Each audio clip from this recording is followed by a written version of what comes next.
그 하나님은 여러분과 저를 사랑하십니다. 또한 하나님은 여러분과 저를 위한 놀라운 계획을 갖고 계십니다. 우리 12월 6일 금요일 새벽 기도를 통해서 다시 한번 저와 여러분이 우리 주님의 풍성한 사랑을 체험하시고 또 우리를 향한 놀라운 계획을 발견하게 되시기를 주 예수 그리스도의 이름으로 축복합니다. 오늘 봉독한 말씀을 중심으로 증인된 사명을 감당합시다 라고는 제목으로 여러분과 함께 은혜를 나누기 바랍니다. 저를 따라해 주시기 바랍니다. 증인된 사명을 감당합시다. 증인된 사명을 감당합시다. 오늘 보면 2절에 나와 있죠. 두 증인에게 권세를 주어서 굵은 베옷을 입고 1260일을 예언하겠다. 이 예언이라는 말씀은 우리가 예언하는 무슨 미래를 얘기한다기보다는 그리스도의 복음을 선포하는 것을 말합니다. 우리가 아는 것처럼 요한계시록은 계속해서 상징을 통해서 앞으로 일어날 일에 대한 모습을 보여줍니다. 그러나 상징을 잘 벗기고 보면 결국은 예수님과 교회에 대한 말씀이에요. 너무 신경 쓰지 말아요. 이단들은 도대체 이 증인이 누구냐 그러면서 이만희 씨는 자기가 그 증인 중에 하나라고 이단으로 넘어가는 거예요. 그럴 필요가 없이 우리는 여기서 예수님과 교회를 어떻게 표현하고 있는가. 이 두 증인은 간단히 말하면 교회를 말해요. 주님의 초림부터 재림까지 있을 교회, 즉 증인된 사명을 감당한 우리 교회를 말하는 것이죠. 그럼 왜 두 증인이냐? 두는 구약성경에 보면 어떤 일에 증인이 되려면 두세 사람이 되어야 되잖아요. 최소 숫자에 증인이 되는 최소의 숫자. 즉 이렇게 교회가 하나님께서 말씀한 복음을 선포해야 된다는 그 얘기를 하고 있어요. 오늘 말씀은 이제 크게 본다면 어제 말씀과 오늘 말씀은 여섯 번째 그 화와 나팔과 마지막 달 그 사이에 있는 막간에 있는 그 중간을 보여주는 거예요. 근데 요한계시록 보면 이렇게 삽입된 내용들이 굉장히 중요합니다. 거기서 주님께서 당신의 말씀을 전해줘요. 어제 말씀을 보면 그 두루마리를 받아라. 그리고 받아서 먹어라. 먹으면은 입에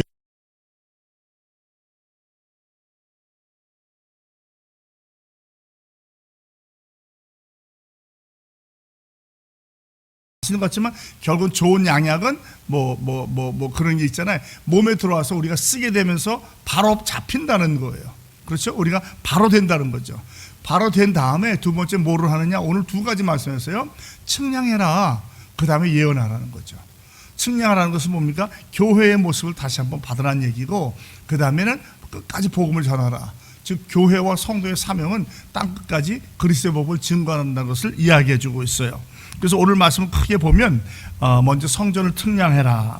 그 다음에 두 증인에게 1260일 동안 예언하라. 복음을 전해라.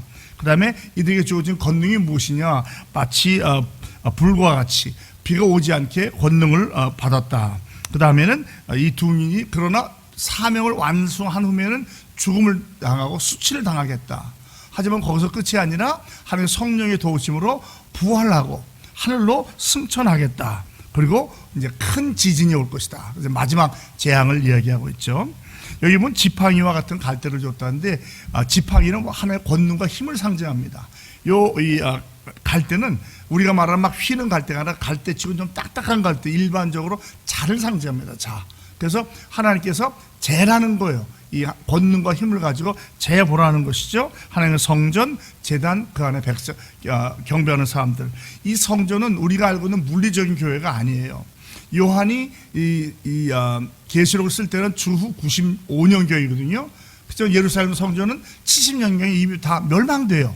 그러니까 이 교회는 우리가 생각하는 이 물리적인 교회가 아니라 주님의 초림부터 또는 부활부터 다시 올 때까지 있는 바로 우리 하나님의 교회를 말하는 거예요. 그러니까 물리적인 교회라보다는 영적인 교회를 말하는 거예요. 우리가 교회라고 그러잖아요. 건물의 교회가 아니라. 그러니까 우리가 교회라는 것이죠. 그것을 재는데 안은 측량하고 밖은 측량하지 말래요. 성전은 여러분 이방인들도 있고 성전도 있고 성소도 있고 지성소도 있잖아요. 그러니까 사실은 이 바깥들도 성소는 성소, 성전은 성소예요. 성전인데 왜 측량하지 말라고 하는가? 이것은 이방인에게 주었은즉 거룩한 성을 42달 동안 짓밟으리라. 그러니까 하나님의 교회에 양면성이 있어요. 말씀에 따라서 순결하고 거룩하기도 하지만 세상에서 환난과 시련과 핍박을 당하기도 하는 거예요. 이 두 가지가 같이 가고 있어요. 그러니까 우리가 예수 믿으면 다 복만 받을 것 같지만 그렇지 않거든요. 우리 예수 믿는 것 때문에 고난을 당할 때가 있잖아요. 이것이 같은 양면성을 갖고 있는 거예요. 그 성전을 안에는 재라 밖에는 재지 말라는 건 뭐냐면 구별해서 누군 구원받았고 누군 구원받다가 아니라 교회의 모습이 그럴 것이다. 저와 여러분의 모습이 그럴 거라는 거예요.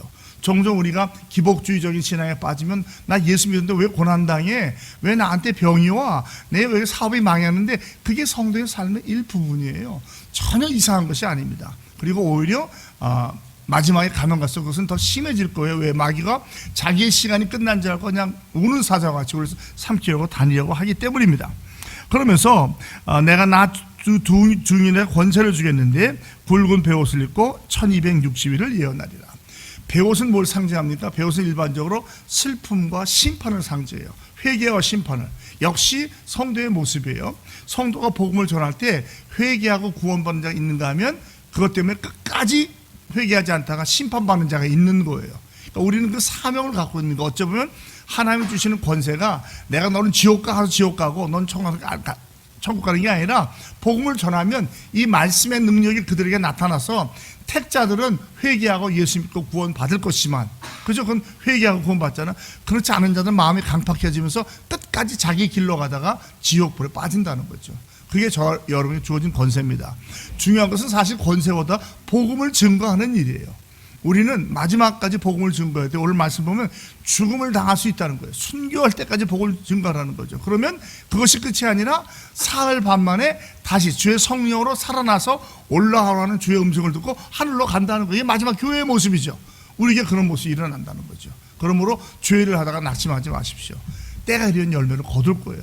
최선을 다하시는 저와 여러분이 되기를 주님의 이름으로 축복합니다. 1260일이 또 다시 말하면 오늘 말하면 이게 42달액을 말하기도 하고 한때, 두때, 반때를 말하기도 하고 계산해보면 3년 반, 7년 대환란 중에 3년 반을 상징한다고 그래요. 그래서 이때는 주님이 재림하시기 전까지의 세상과 그 교회를 말하는 거예요. 그러니까 이것은 너무 숫자에서 뭐 계산하고 뭐 언제든지 신경 쓸 필요 없어요. 상징은 그렇게 계산하는 게 아니에요. 이것은 이런 때다. 즉 초림과 재림사의 그 기간 동안을 우리가 복음을 증거하는 삶을 살아야 한다는 것을 말해요. 그런데 이 두 증인이 누구냐? 4절에 이 땅에 주 앞에 서 있는 두 감람나무와 두 촛대라고 그래요. 자, 두 감람나무를 뭘 상징하느냐? 바로 스가랴서에 보면 이 두 감람나무가 제사장 여호수아와 그 당시 총독인 스룹바벨 성전을 재건할 때 보냈던 그 두 사람을 상징해요. 그러니까 하나님의 전을 짓고 이어가는 사람을 말하는 거예요. 즉 저와 여러분이 교회를 말하는 거예요. 그 다음에 두 촛대는 알겠지만 우리가 하나님의 영이 있는 교회를 말하잖아요. 7 촛대도 있고 2 촛대도 있어요. 7 촛대는 완성된 완전한 교회를 말합니다. 그러니까 2 촛대는 아직 이 세상에 있어서 전투하는 교회, 복음을 전하는 교회를 말해요. 다시 말씀드립니다. 제가 말씀드린 성도와 교회의 사명을 감당하는 그 의미를 말하고 있는 거예요. 어쩌면 지금 저와 여러분에게 주시는 말씀이에요. 그런데 누구든지 그를 해하려고 하면 불이 나와서 원수를 삼켜버리고 또 권능을 가지고 하늘을 닫아 비가 오지 못하게 하고 물을 피로 변하게 하고 원하는 대로 여러 가지 재앙으로 땅을 치리다. 여러분 이걸 보면 구약에 앞서서 생각나는 사람들 있죠. 불이 내려와서 사람을 죽이게 한 게 누구죠? 엘리야였어요. 엘리야. 예? 누구죠? 그 아시아 왕인가? 그 군대를 보내가지고 엘리야 데려올 때 그냥 계속 불을 내려서 죽여버리잖아요. 또 갈만사에서 그 바알 사제들을 불로 태워 죽여버리죠. 불의 역사를 말하는 거예요. 또 여기 말해서 물을 피로 변하게 하고 각종 재앙을 주었다는 누가 생각나죠? 모세가 생각나요. 모세. 자, 그러면 모세와 엘리야는 뭐를 상징합니까? 모든 구약을 상징하죠. 예수님께서 변화하셔서 누가 누굴 만나서 대화하시죠? 모세와 엘리야와 얘기를 하는 거예요. 율법 전체, 그러니까 율법과 선지자를 전체 상징하는 거예요. 그러니까 그런 의미가 있는 거예요. 우리에게 그런 권능이 주어졌다는 거예요. 우리도 사실은 예수님은 모세와 엘리야의 받았던 사명을 이어가신 거예요. 저희는 주님의 사명을 이어가는 거예요. 그 사명이 뭐느냐? 바로 복음을 전하는 거예요. 복음을 전하는 거. 믿는 자에게는 구원이 되지만 믿지 않는 자에게는 심판이 된다는 것이죠. 그래서 우리가 마지막까지 이 사명을 감당해야 됩니다. 그리고 7절에 보면 그들이 증언을 마칠 때에 무저갱으로부터 올라오는 짐승이 있다고 했어요. 안타깝게 이들이 복음을 전하면 다 증언을 마친 후에 죽임을 당해요. 중요한 것은 말씀을 마칠 때에, 즉 사명 감당하고 나서 죽음을 당한다는 거죠. 그래서 제가 항상 하는 말이 장례식 때 성도는 사명을 감당하기 전까지는 하나님 안 데려가셔요. 그 사명의 기간이 언제일지 어떻게 데려가시는 우리가 모르기 때문에 세상적으로 아유 암으로 죽으면 너무 불쌍한 거야, 사고로 죽으면 너무 안 됐어, 그건 우리의 생각이고 하나님 보시는 당신의 방법으로 데려가시는 거예요. 그러면 여러분 죽음을 두려워하지 마십시오. 하나님이 때가 되면 불러가셔요. 아무리 오래 살고 싶어도 야 너 와라 하면 오늘 밤에 가는 거예요. 그리고 골골해도 아니야 너 조금 더 있어, 너 사명 감당은 있는 거예요. 아멘. 죽음을 두려워하지 마세요. 그건 하나님께 맡기는 거예요. 생사화학은 주님 손에 있는 거예요. 우리는 우리의 사명만 감당하면 돼요. 근데 무적행 뭐야? 악마죠. 마귀 사단, 지옥에서 짐승이 나오는데 여기 보면 이 짐승이 우리는 모르지만 영어는 그 짐승이 나온다는 거죠. 우리는 모르지만 이 말씀을 보던 이 1차 청취자들은 금방 알았어요. 아, 그 짐승이 바로 다니엘에 나오는 그 네 짐승 같구나, 이 얘기를 하는 거예요. 그러니까 우리는 모르지만 이것을 유추해서 아, 그들이 알았던 그 짐승 적그리스도가, 마귀 사단이 이렇게 나타나겠구나 라는 것을 예측할 수 있어요. 그런데 이들을 죽여가지고 큰 성길에 누웠다는 것은 수치당하겠다는 거예요. 장사도 못하게 만들어요. 그리고 이걸 좋아가지고 막 박수 치면서 기뻐하면서 서로 선물을 주고받아요. 우리 그런 게 있잖아요. 악인들도 막 그 성도가 잘못되는 거 보면 깨소금이다 고사다 그러고 서로 선물 주고받죠. 이게 모습이 그대로 나타나는 거예요. 그런데 그 성길은 소돔, 애굽 또는 주님께서 십자가에서 못 박히신 거예요. 즉 우리가 바로 그 골고다의 길, 갈보의 길을 가는 거예요. 저와 여러분의 사명이 사실 삶이 다 평탄하진 않아요. 계시록과 성경을 보면 우리가 구원을 받기 위해서는 환난과 시련을 당할 거예요. 그러니까 나는 환난 시련 안 당할 거야. 그건 아직은 하나는 알고 둘은 모르는 거예요. 예수 믿기 때문에 고난을 당한다니까요. 그리고 그것은 하나님의 영광으로 이어지는 줄로 믿으시기 바랍니다. 낙심하지 마세요. 하나님께서 반드시 우리를 인도해 주실 거예요. 백성과 족속과 방언과 나라 중에서 사흘반을 보면서 장사하지 못하게 하고 즐거워합니다. 기뻐하고 서로 예물 보냅니다. 그러나 11절 보세요. 역시 3일 반 후에 이들이 3년 반을 복음을 전했지만 그들이 고난당하고 죽인 것은 3일 반밖에 안 돼요. 상징적으로 우리가 하늘의 권세를 가지고 복음을 전하지만 고난은 생각보다 길지는 않을 거라는 거죠. 그러면 두려워하지 마십시오. 3일 반 후에 하나님께로부터 생기가 그들에게 들어간다. 이 생기는 바로 하나님의 영이죠. 최초에 창조했을 때 그 영, 성령이 들어감으로 말미암아 그들이 발로 일어나서 구경하는 자리에다 크게 두려워할 겁니다. 그렇지 않아요? 우리가 뭐 인생 살면서 누가 부활했다 하면 얼마나 놀라겠어요. 그런 것을 보면서 두려워하는 겁니다. 그때 하늘로부터 음성이 있어요. 그리고 이리로 올라오라는 마음을 듣고 그들이 구름을 타고 하늘로 올라가니 그들의 원수들도 구경하더라. 여러분, 구름 타고 누가 하늘로 올라갔어요? 예? 주의 선지 엘리야 구름 타고 하늘 올라갔어요. 그런 모습은 불려간다는 거죠. 여러분, 꼭 이게 구름 탄다는 게 아니라 모든 사람이 볼 수 있도록 상징적으로 보여주는 거예요. 주님의 재림까지 살아있는 사람들은 공중으로 끌어올립니다. 그렇죠? 먼저 죽은 자들이 일어나고 산 자리에 올라간다고 그랬어요. 아마 이런 모습이 아니겠는가라고 생각을 해요. 우리 주님은 뭐 천지만물을 창조하시고 생사하고 주장하시는 분인데 이거 못하시겠어요? 한마디로 하면 다 그냥 죽은 자들이 일어나는 거예요. 그리고 주님 곁으로 가게 된다는 것이죠. 그리고 우리는 아마 제 생각에는 우리는 그때 무덤 와서 잠자던 자들이 아닐까 생각이 돼요. 아무도 몰라요. 내일 오시면 우리 살아있는 자가 되니까. 그러니까 어떤 하늘로 끌려 올라가는 거예요.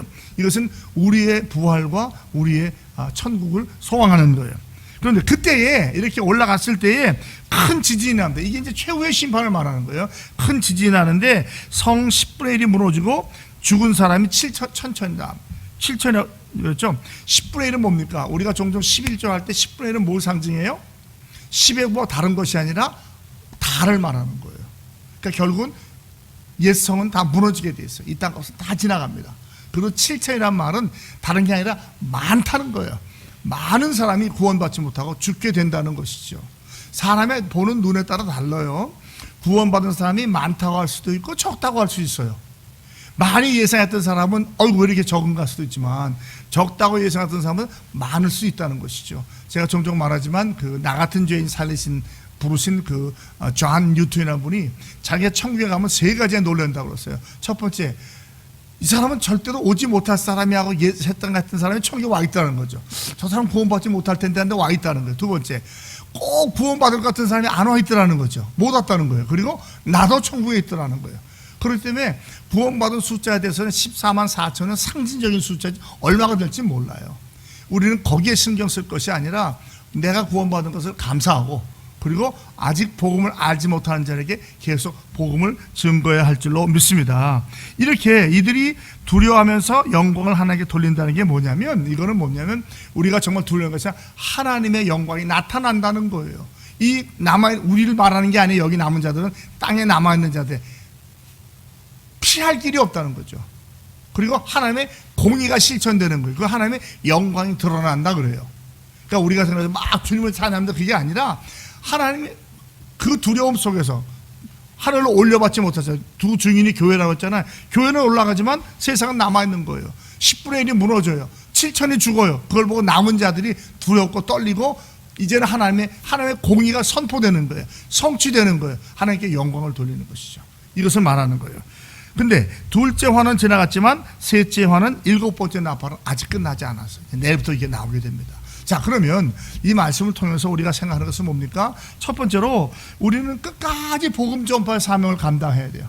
우리가 때를 얻든지 못 얻든지 복음을 전하는 것, 그것이 우리의 사명이에요. 아유, 목사님 이거 애 키우는데도 바쁘고요, 뭐 하는데도 바쁘고요. 그 사람은 뭘 놓친 거예요.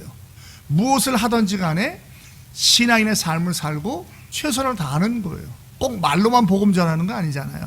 내가 세상에서 빛과 소금의 역할을 다 하는 거예요. 그럴 때 사람들이 보고 말은 안 할지라도, 저 사람 예수 믿는 사람이구나, 나도 예수 믿어야지, 반응은 달라요. 택한 사람들은 우리를 좋아하고 같이 가고 싶어 하지만 반대자는 미워하고 싫어하는 거예요. 그게 나타나는 겁니다. 분명히 나타나요. 그러나 우리는 거기에 상관없이 이 두인처럼 끝까지 복음을 증거하는 거예요. 우리에게 주어진 시간, 초림부터 재림까지. 두 번째, 죽음과 박해를 두려워하지 말라는 거예요. 사명을 완수하면 불러가는데 편안히 죽을 수도 있지만 여기서는 순교로 갈 수도 있는 거예요. 그러니까 어찌 보면 우리가 살다가 이 세상을 떠나는 것은 세상을 떠나는 것이고 순교라고도 볼 수 있는 것이죠. 주님께 부름을 받는 거니까. 그러니까 누가 뭐라고 하고 어떻게 했다 걱정하지 마십시오. 우리가 우리의 사명만 다 하면 하나님께서 조금 이따 말씀하셨죠. 우리를 천국으로 불러가실 거예요. 복음 전하다 보면 창피도 당하고 침뱉음도 당하고 무시도 당하잖아요. 걱정하지 마세요. 그건 마귀가 마지막까지 우리를 겁주고 무너뜨리려고 하는 것이지, 하나님은 그것을 오히려 그걸 보시고 기뻐하시고, 주를 위해서 당하는 고난이니까 이것은 하나님의 영광의 열매로 맺혀지는 줄로 믿으시 바랍니다. 그리고 마지막에는 부활을 기대하고 소망하고 확신하고 사십시오. 우리가 세상에서 환난을 당하고 죽어도 주님이 불러주셔요. 3일 반 동안 어떤 수치를 당할지라도 주께서 하늘에서 음성이 나면서 올라오라 하면 올라가는 거예요. 저와 여러분들은 주님의 부르심을 받을 때 다 하늘로 들림을 받게 될 줄로 믿습니다. 그 다음에는 우리가 나머지는 걱정할 건 주님이 하시는 거니까. 그러므로 우리에게 주신 사명, 복음 전파의 사명에 최선을 다하시고, 때때로 미움과 시기와 조롱과 질투와 핍박당해도 걱정하지 마십시오. 그건 과정일 뿐이에요. 과정. 그리고 항상 우리가 부활해서 주님과 함께 천국에서 만날 것을 소망하면서 믿음으로 오늘 하루를 살아가시는 저와 를 다 되시기를 주 예수 그리스도의 이름으로 축복합니다. 하나님 아버지 고맙습니다. 오늘 말씀을 통해서 우리가 교회와 성도의 사명이 바로 우리가 살아있는 난, 호흡이 있는 난, 주님의 초림부터 재림까지 교회로서 복음을 증거하는 것임을 깨닫게 해주시니 고맙습니다. 우리가 정말 예수님께서 모세와 엘리야의 사명을 이어가셨고, 우리가 주님의 그 사명을 이어가는 복음 전파의 사명, 전도와 선교의 사명을 잘 감당하다 보면 어려움도 당하고 미움, 시기, 질투, 핍박, 심지어는 죽음까지 당할 수 있으나 사명을 감당하기까지는 주께서 부르시지 않는다는 것을 기억하게 하시고, 우리가 죽음을 두려워할 것이 아니라 환난과 고난을 두려워할 것이 아니라 호흡이 있을 때, 생명이 있을 때에 복음을 증거하는 전도자, 사명자, 선교사의 삶을 살아가게 하여 주시옵소서. 때가 되어 우리를 부르실 때에 하나님 할렐루야 찬양하면서 나아가게 하시고, 우리가 다 주님 앞에 부르심 받아서 천국에 가는 그날까지, 천성 가는 그날까지 최선의 삶을 사는 우리 인천정의 모든 성도들이 다 되게 하여 주시옵소서. 예수 그리스도의 이름으로 축복하며 기도합니다. 아멘.